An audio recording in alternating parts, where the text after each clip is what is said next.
shoes and out the door. 5, I'm alive. 6, 7, 8, feeling great.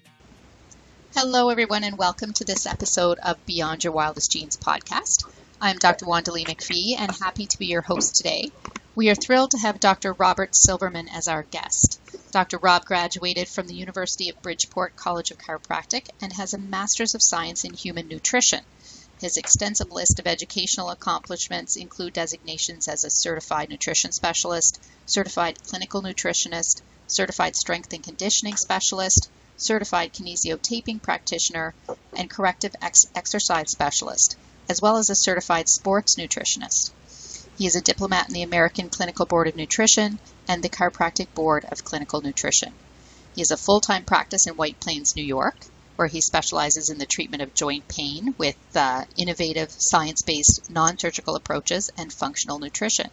He is also the prestigious 2015 Sports Chiropractor of the Year award recipient from the American Chiropractic Association Sports Council. And this year he published a #1 bestseller, Inside Out Health, A Revolutionary Approach to Your Body. And today we are thrilled to talk to Dr. Rob about his new book. Welcome. How are you today? Thanks for having me. Great. We're thrilled to bring your message to our listeners. We've got all kinds of exciting things to talk about. But let's start just first getting to know you a little bit more. So Dr. Rob, tell our listeners a little bit about you, how you got into this career of chiropractic and nutrition, and why you decided to write a book.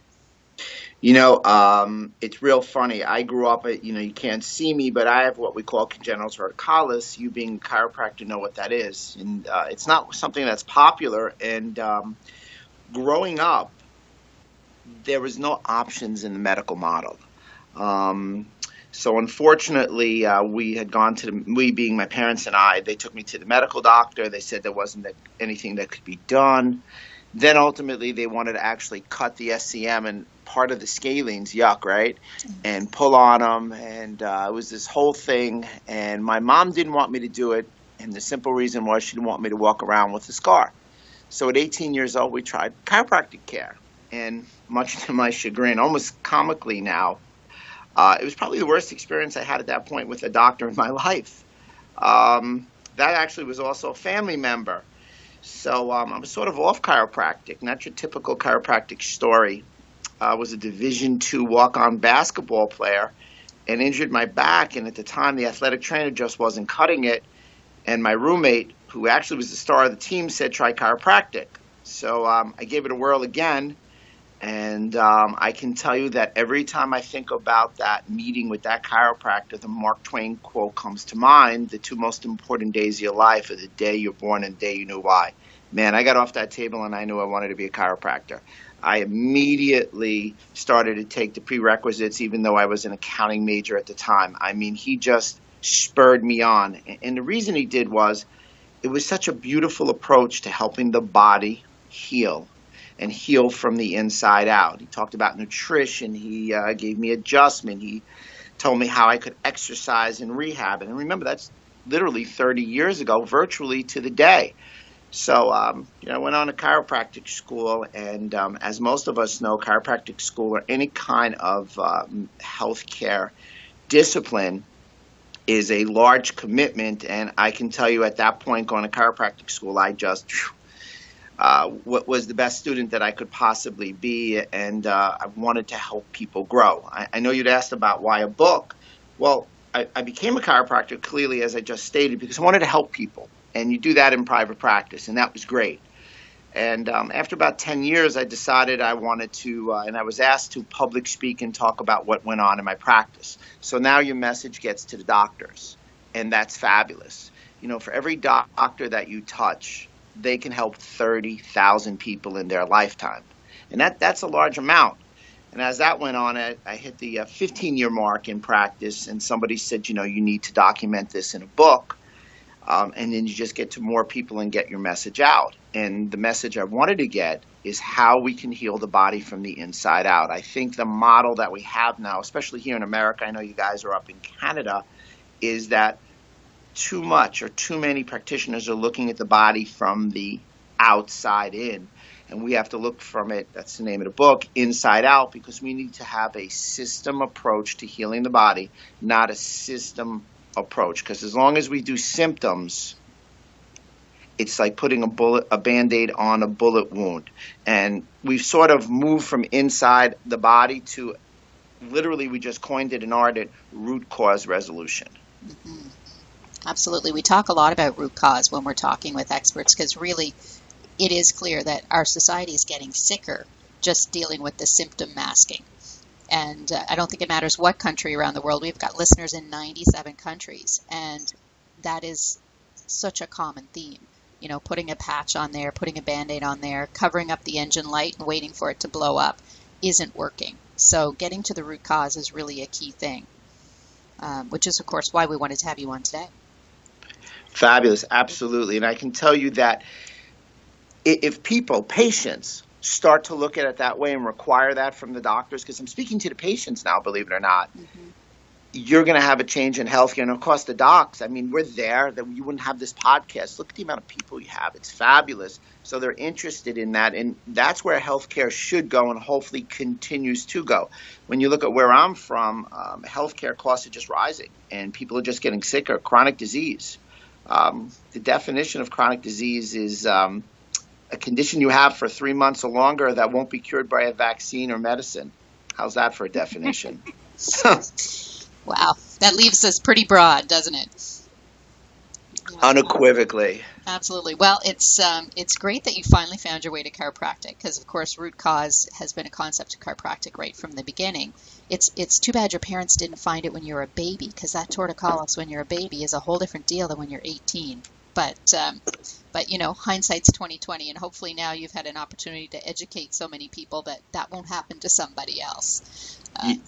I agree, and you know, it enables me really to have that empathy for the patient when they have an injury and they look at you, you don't know what I'm talking about, and I'm like, oh yeah, I do. Yeah, exactly. So with your book, the first chapter, you talk about the gut, and you know that is such a key piece of health. And I think more and more people are realizing this. So tell us why, in your opinion, the gut health is so important.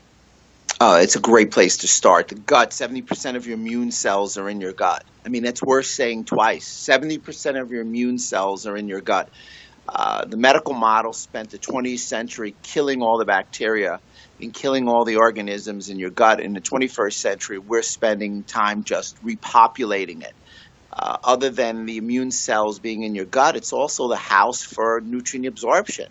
So I always ask my patients, what have you done for your guts lately? Do you have the guts to be healthy?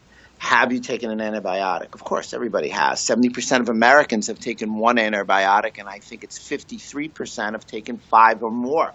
So clearly we've taken these drugs, which at some point, not just prophylactically, were needed, but we haven't repopulated the bacteria. What's most interesting about the gut is that a failed gut, I have something in the book called Dr. Rob's Gut Matrix.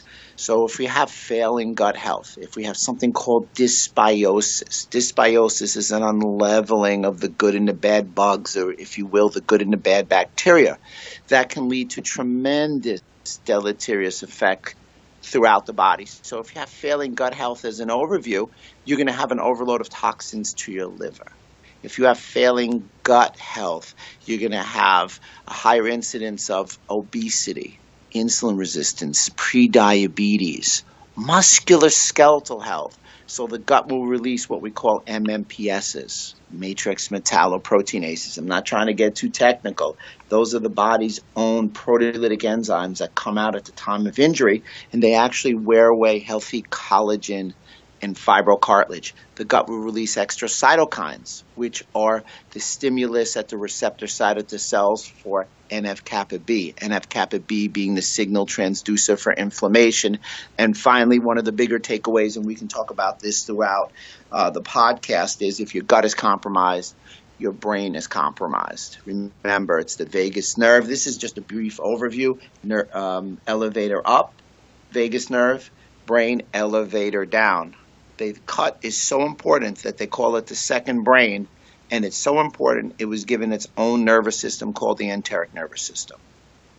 Absolutely, and that is really a key thing for people to understand when we're talking about chronic diseases, and a perfect place to start. So one of the ways that people address their gut health often is supplements. And I know you feel that natural supplements are a key in healing joint injuries, dealing with arthritis, and maintaining bone and tissue health. So why do you use natural supplements, and why is that better than drugs for dealing with these kind of injuries and issues?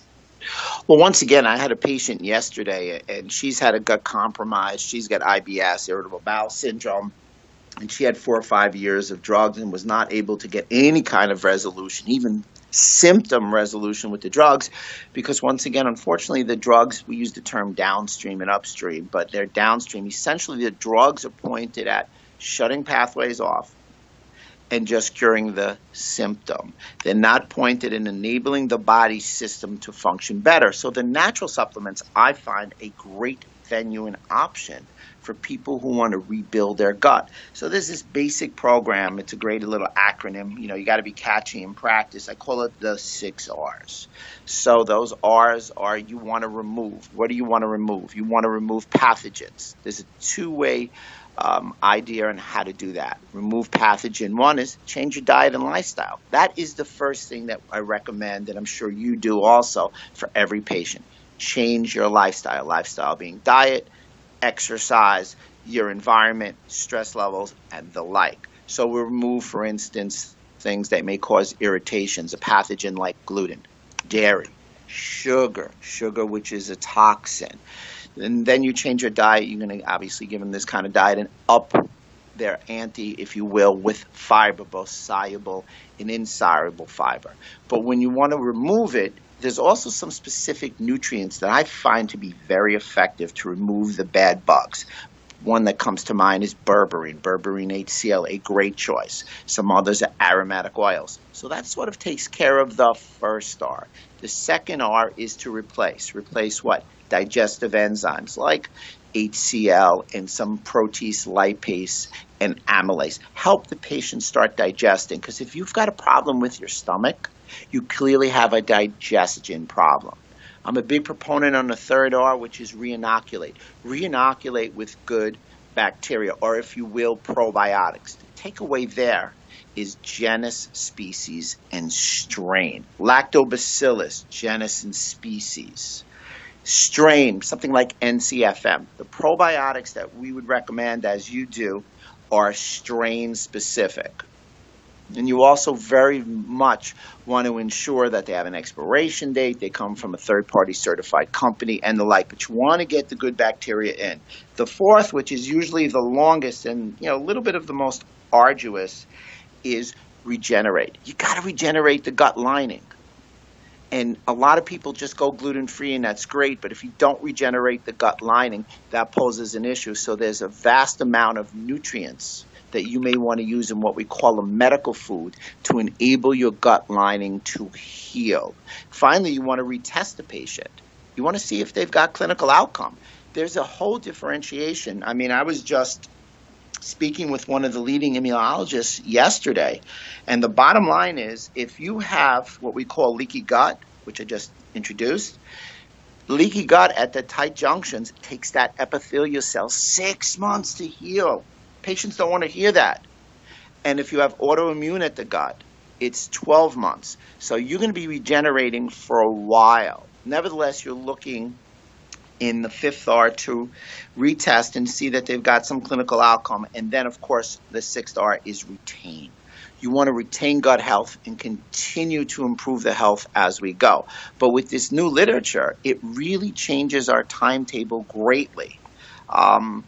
If you don't mind, that's one of the things that I really want to talk about, in that not just the overall idea of fixing the gut, but now we have to differentiate it. Is it just dysbiosis, a little unleveling of good and bad bugs?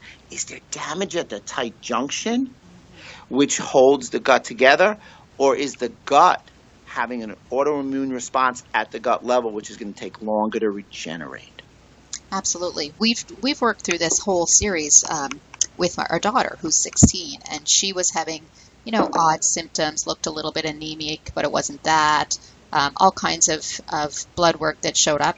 Had a functional chiropractor, nutritionist look at it like yourself, And it was very much that. It's now 12 months that we've been working on that treatment, or 11 months. And it really has made a tremendous difference. But you do have to be patient and persistent.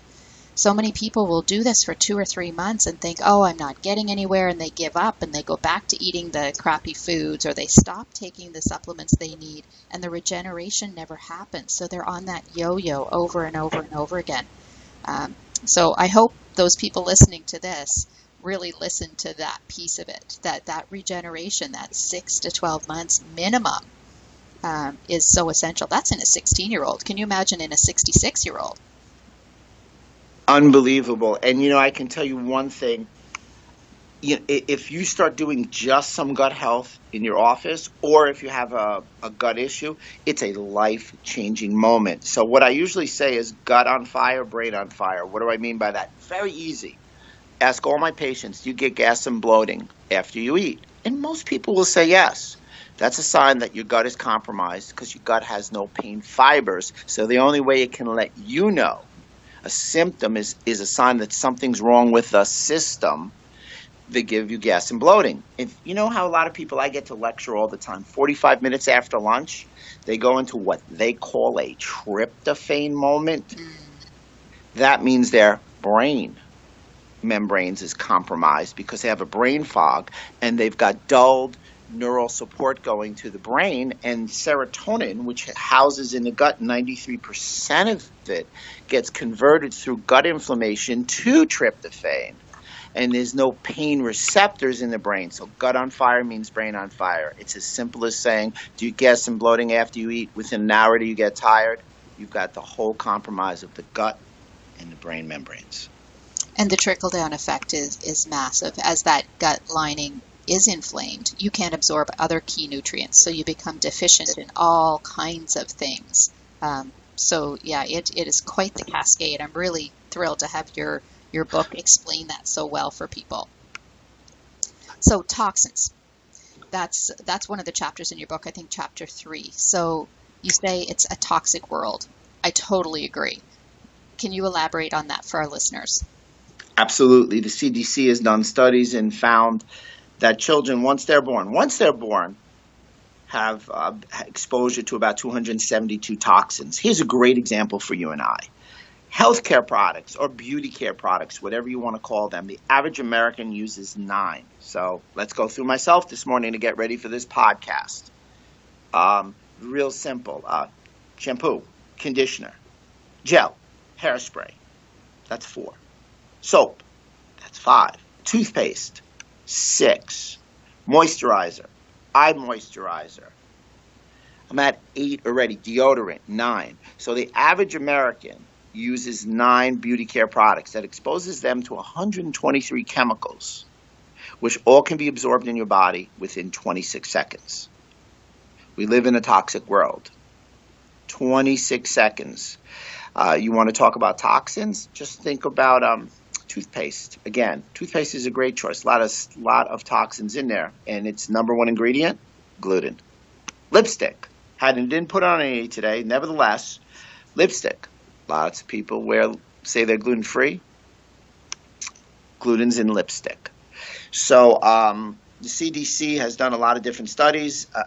One that really comes to mind is the chemical or the toxin acrylamide. Did you have Dunkin' Donuts or Starbucks today? I made mine at home. Coffee is the most consumed beverage in North America. With that being said, coffee, when it's burnt, like Starbucks, like Dunkin' Donuts, like the gas station coffee, releases acrylamide. Now, in addition, coffee is the 3rd most sprayed crop behind cotton and tobacco. So now you're getting toxins, herbicides, and the like. With acrylamide, everybody's toxic by 8 a.m. Absolutely. Now, I have my own list, so I'm curious to see how that compares to you. When we recommend people take toxins out of their daily beauty and body care routine, number 1 for me has been deodorant, and number 2 is toothpaste, and number 3 is shampoo. Now, what do you think about that order? Do you have something else you suggest? I like that order. I mean, I travel. I've got my bags right in front of me over here. I'm going to be traveling tonight after practice. Luckily, it's in the Northeast, so I get to stay here on Friday. And everything I'm carrying is chemical free and organic. Absolutely. If I were to use the hotel stuff, I'd be toxic. But the problem is, if you have a boarding pass, if you have a newspaper, if you read a magazine, if you read my book, it's BPA, another toxin which is in the paper. If you use Canadian and American currency, it's BPA. Mm-hmm. Well, you guys have BPS, which is no different. It's the same endocrine disrupting chemical in BPS that's in BPA. So I agree with you. I think that we should all watch the toxins as much as we can, but it really bodes to the concept that we need to detox both in the spring and the fall. Period. And then the discussion. It's unfortunate. Yeah, well, and that is the reality of the world we live in. I mean, I think it's not an excuse for us not to try. We can reduce as much as possible, but we are probably never going to hit ground zero on that. No, not in our lifetime, and that's unfortunate. And, a lot of times we hear the expression, the generation behind us, this is the first time where we live, is in worse shape. And part of it is because of the health and the toxins. And we really need to educate the parents, the doctors, and, of course, hopefully they'll take care of the children so they can have a more health-oriented life. And this is one of the biggest problems, the concept of toxins, overload of toxins, and those toxins overloading the liver and damaging the gut. Absolutely. And both of these, both the gut health we talked about already, and then this toxic load that you're adding to the gut, creates inflammation. And inflammation is a word that people talk about all the time. Somehow it's become almost a benign sounding word in people's minds. They don't realize how significant the word inflammation is. We pop an anti-inflammatory and we think it's all going away. In fact, their latest science says that after 2 weeks of taking anti-inflammatories, you're more inflammatory than you were before. So prolonged use of anti-inflammatories is counterproductive. Some fairly recent stuff, but I think maybe in another 15 years that'll trickle down. It takes 15 years for most medical science to actually hit the ground. But what can we do about this chronic inflammation on our own? It's a great point. Again, lifestyle is going to be the key component. Change your food around. Food is a potentiator for inflammation. So again, stay away from fried foods. There are specific foods that are inflammatory: gluten, shrimp, dairy. Sugar is a toxin. Let's avoid sugar. Sugar may be the biggest culprit. I would say if I had to take two things out in a diet, it would be sugar and gluten. Very basic stuff. To speak to your point about inflammation, it was on the cover of Time magazine in 2004. It was called The Secret Killer. As a chiropractor, if I had to do anything, if my arms are tied behind my back, I would treat inflammation, immediately going for the gut. To speak to the anti-inflammatories, Aleve, Advil, ibuprofen, NSAIDs, if you will, non-steroid anti-inflammatories, to piggyback on what you said, they do decrease pain, but they impair healing, whereas the nutraceuticals that you and I talk about and purport decrease pain but promote healing. Aleve, Advil, those anti-inflammatories don't allow for muscles to heal. They don't allow for cartilage to heal. They don't allow for bone to heal. So they cascade joint pain. But maybe something bigger within that is that they also provide the host with leaky gut. That damage to the stomach, that damage to the intestinal lining that will give them systemic inflammation. Something that was coined after that is called meta-inflammation. Meta-inflammation is that we're all inflamed, but it's a low-level inflammation, but it's not a communicable disease. But it's the leading reason why we're having failing health. Sugar is a toxin which can lead to inflammation. I know I threw a lot out, but inflammation is a key component. The first thing I try and do is fix people's gut and get their inflammation down, whether it's just chiropractic or functional medicine / functional nutrition. Well, and I think you've given everybody really the first step: the sugar, the gluten, and the dairy. I mean, those are the three biggest gut toxins. There's oodles of evidence, and I think that probably would be one of the few things that most clinical nutritionists and functional medicine specialists could agree on, that those are really absolutes for most people. So if everybody started there, they could set the ball in motion for starting to regenerate or at least stop the damage of what's happening to their gut. So Great starting point. yeah, Sorry. so one of the things that you talk about in your book too, and certainly, although it's always been a comment about the American, obesity issue, I can tell you as a Canadian that that issue is just as rampant here, and I am sure around the world, the growing challenge of obesity. So people go on a diet and on average gain 3 pounds. What can they do instead? It's true. Most diets fail. And yes, America is number one in obesity. The average male is, I think it's 40% now. American males are obese, 15% worldwide. 35% of women are obese. Worldwide, it's 11. We are number one, being in America, number one heavy or obese country in the world. Canada is number 3. So, you're not far behind us. We're catching up. We're catching up. You're catching up. Don't copy us on that, if you will. The Lancet has spoke about worldwide obesity has not decreased in 33 years. No country has decreased their obesity. Most diets fail because a diet to most patients is a jail term. The first thing you have to remember is it's a lifestyle. It shouldn't be a diet. New literature that's come out, we talked about it a little bit before. It takes about 12 months of a lifestyle change to change the way your brain releases hormones. So if you're going on a vacation and you want to lose 10 in 3 weeks, you can do that. But like you said, most people are going to gain it back. So some of the easy parameters, I don't count calories. It is an antiquated. So I always use 1,000 calories of broccoli does not equal 1,000 calorie frappuccino from Starbucks. I don't count calories. What I do count is I count chemicals, not calories. I count nutritional value, not calories. I count satiety, not calories. I count body composition, not body weight. So that's some of the things that people out, and it's a big change. And they're like, well, I looked at Weight Watchers and they said 1,300 calories. And I'm like, it's not the same if you eat a bunch of Snickers bars versus turkey and broccoli. And that's something that needs to resonate. And that's the switch that people need to switch. You said 15 years. I heard 17 years that the doctors don't switch. And this is not here to bash them. The bottom line is the public's mantra doesn't understand where the leading edge material is, and that's about the chemicals and the value of the food, the organic versus these pesticide-laden meals.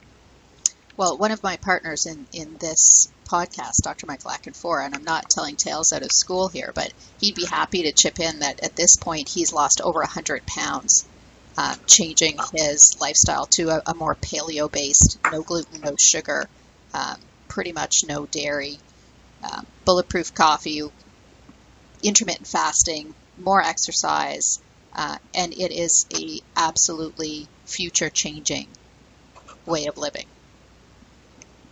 So it works. I concur, and that's great. All these diets that we talk about, that paleo, Paleo-Mediterranean, vegan, and the like. When you really think about it, it's a non-processed food diet, which really goes back to what Jacqueline said. If man makes it, I won't eat it. Good point. Yeah, it cuts down on the fast food. It cuts down on the junk food, or eliminates entirely. And like you said, it really forces you into making your own food and making healthy food, choosing more natural food, and the chemical and toxic load, like we were talking about earlier, which is in so many of those types of processed foods or prepared foods, we're automatically dropping. So that's great on many fronts. Agreed. So one other thing, and I sort of touched on it when I spoke about Dr. Mike there, is movement. People are not moving enough. We know that sitting is the new smoking. It's a huge lifestyle factor in our health. So how can people get more movement, more proper motion into their daily life?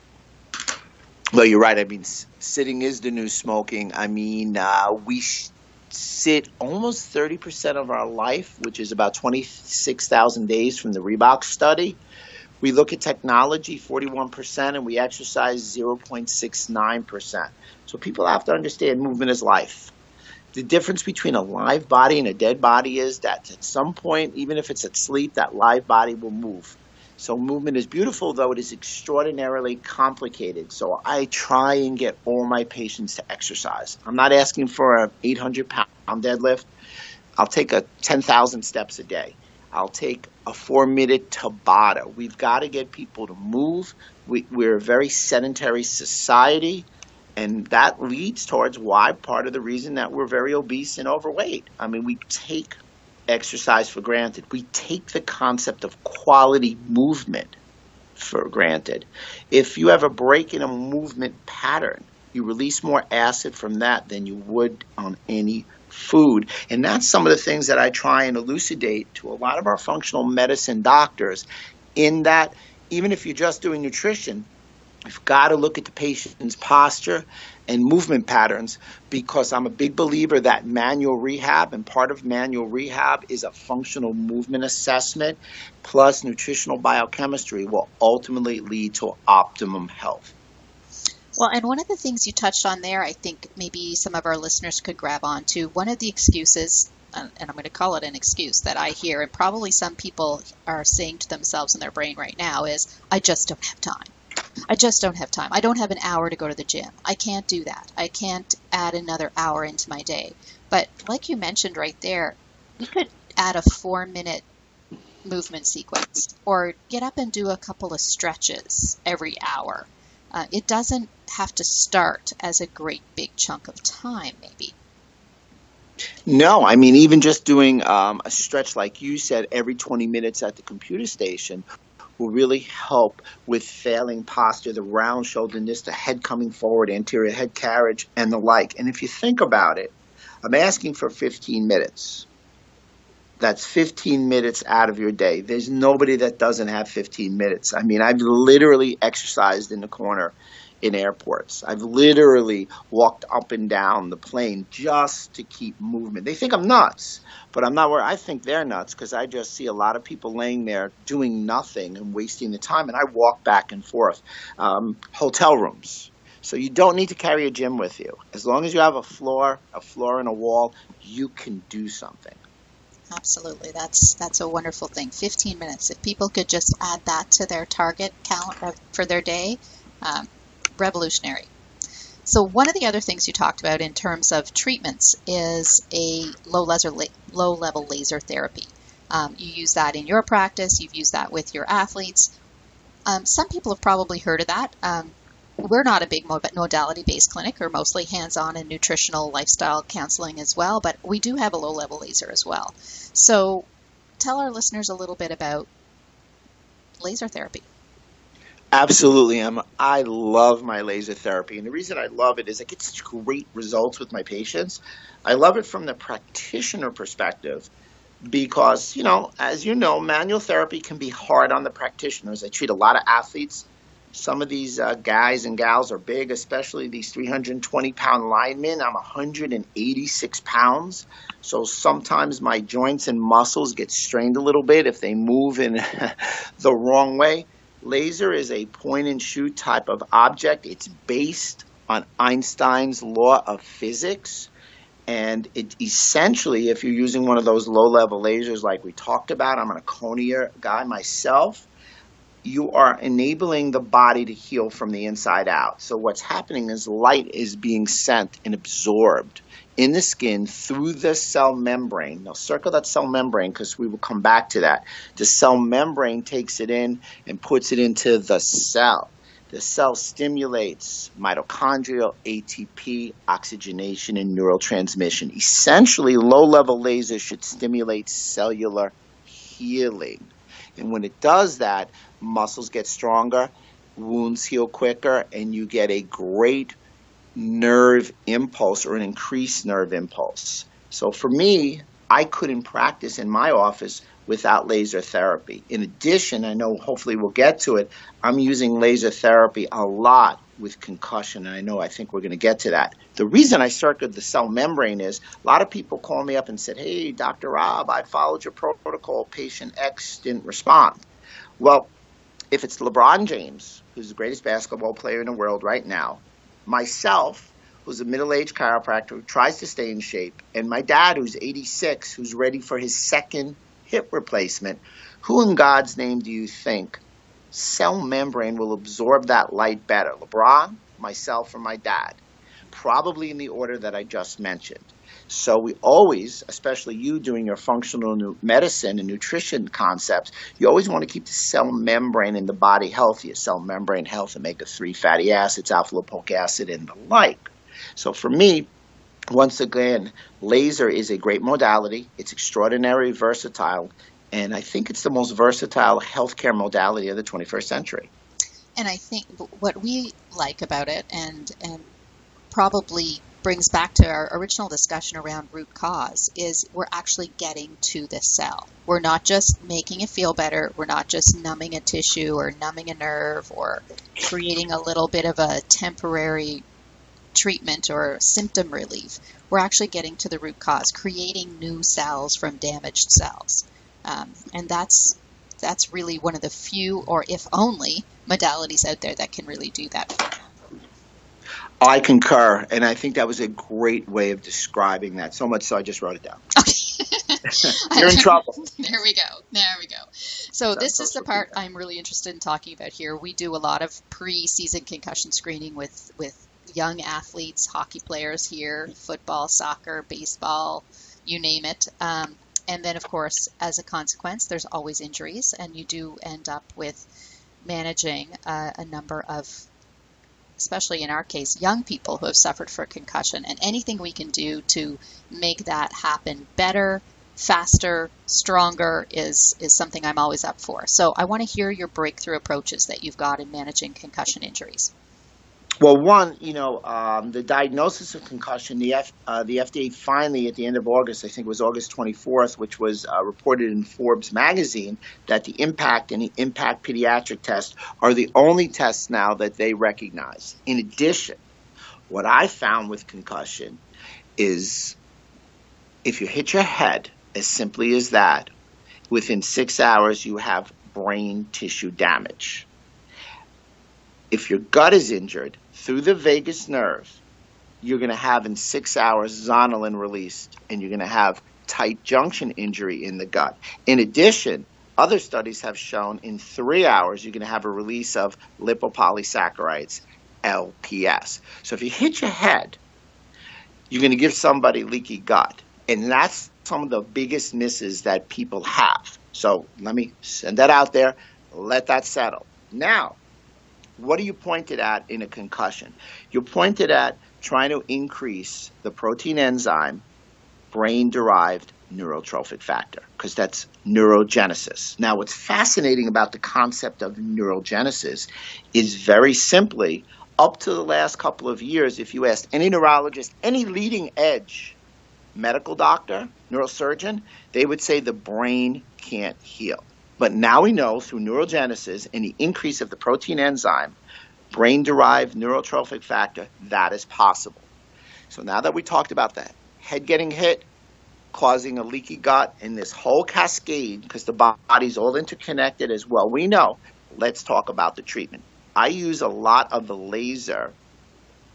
Again, I talked about that Aconia laser. I like that because it's not a heat-oriented laser. It's a class 2. So I use that for concussion to help the brain heal. In addition, I do a lot of rehabilitation, gaze stabilization, proprioception, and the like. Some of the biggest problems is that we don't rebalance what we call altered motor control in the brain. The person hits their head. They think because they passed the impact test, everything is okay.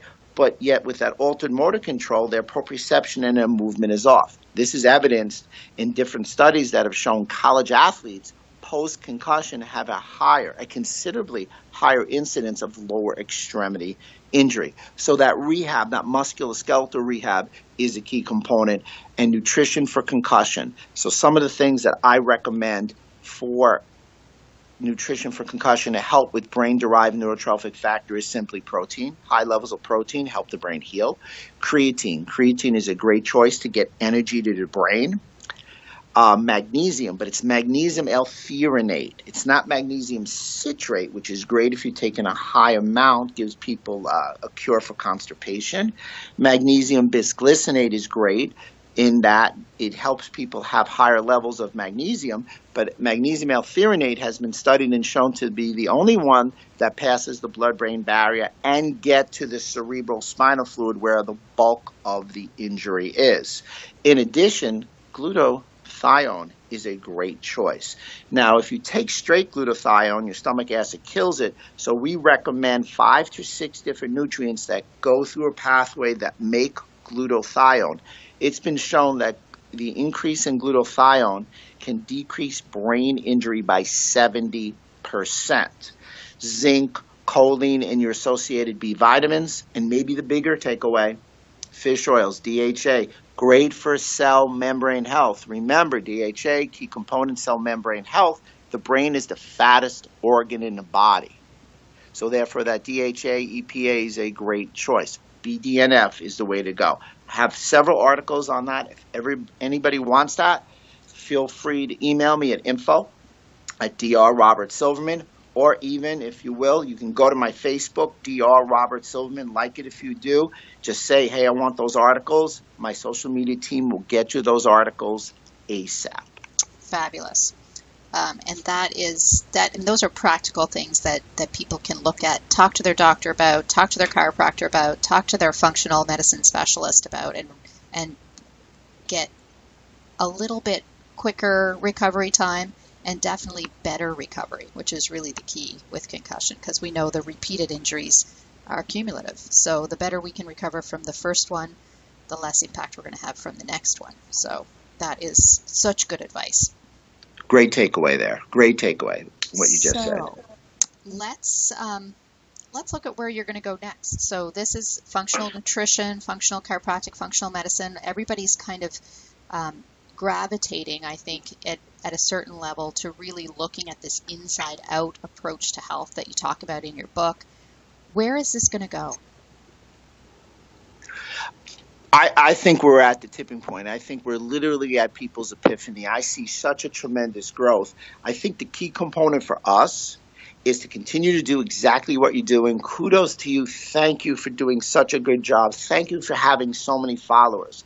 I think that we have to be those messengers. I think it's our job to lay the groundwork for other doctors to come in, spread the word to the patients. I can tell you, ask me why I wrote a book. There was one thing I never realized: how many patients would read the book and come in and say, I'm ready. Amazing. I talked about detox with them 3, 4, and 5 times. And yet, till they read my book, they never got on with the program. Just remember, in Latin, doctor means teacher.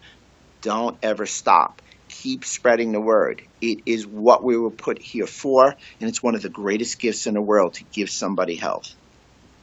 Thanks, Dr. Rob, and thank you for joining us today. I really appreciate your generosity in giving so much of your information to our listeners and to me personally, which is wonderful. I hope that everyone gets an opportunity to access all of the details of that through your book, Inside Out Health, A Revolutionary Approach to Your Body, Dr. Robert Silverman.